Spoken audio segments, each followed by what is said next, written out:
بسم الله ما شاء الله. اول الشتاء في اسكندريه، شتاء جامد.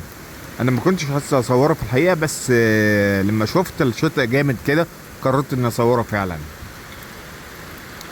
وعشاق الشتاء اهو ماشيين تحت الشتاء، بسم الله ما شاء الله.